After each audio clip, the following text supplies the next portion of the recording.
Il-ġimgħa filgħodu saret laqgħa pożittiva ferm bejn il-Ministru tal-Edukazzjoni, is-Superintendent tas-Saħħa Pubblika l-Professur Charmaine Gauci u l-Unjen tal-Għalliema l-MUT.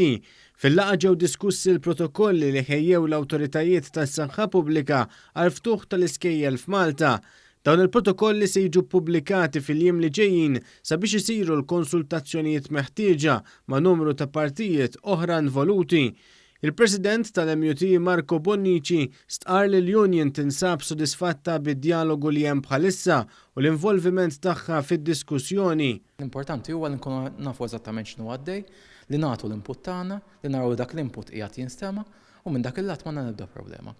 Issa l-importanti huwa nibqgħu għaddejjin bl-istess mod, bl-istess andament għall-4 ġimgħat li ġejjin.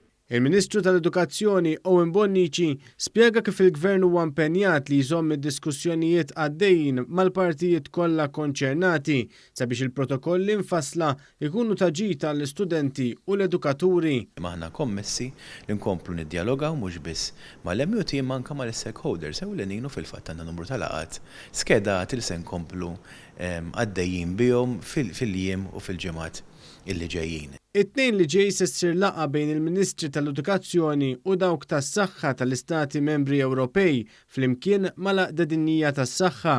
Din il-laqgħa mistennija tintuża bħala għodda importanti biex jiġu stabiliti aħjar il-protokolli għal ftuħ tal-iskejjel fit-28 ta' Settembru li ġej. Waqt l-aġġornament mediku li tat is-Superintendent tas-Saħħa Pubblika dwar l-imxija hija stqarret li l-użu tal-maskri ser ikun kruċjali fi skejjel bi studenti tal-fuq minn 11-il sena. Niftakru li żżar taħt 3 snin ma jilbsux il-maskri, tajjeb, imma it-tfal l-oħra waqt li jkunu fil-klassi sa issa ir-rekomandazzjoni hija li ma jintlibsux waqt fil-klassi. Imma jkun ma ħirġin fil-kurutur sejrin it-toilet jew kellha ħirġin postiti oħra fejn jistgħu jiltaqgħu jew ma' tfal oħra jew edukaturi oħrajn hemmhekk iridu jintlibsu l-maskri. U anke skont ma ħarġet ir-rekomandazzjoni l-Għaqda Dinja tas-Saħħa tfal il fuq 11-il sena għandhom jilbsu l-maskri il-ħin kollu. Kienu bosta li anke tkellmu favur il-ftuħ mill-ġdid tal-iskejjel fosthom il-Kummissarju għat-tfal.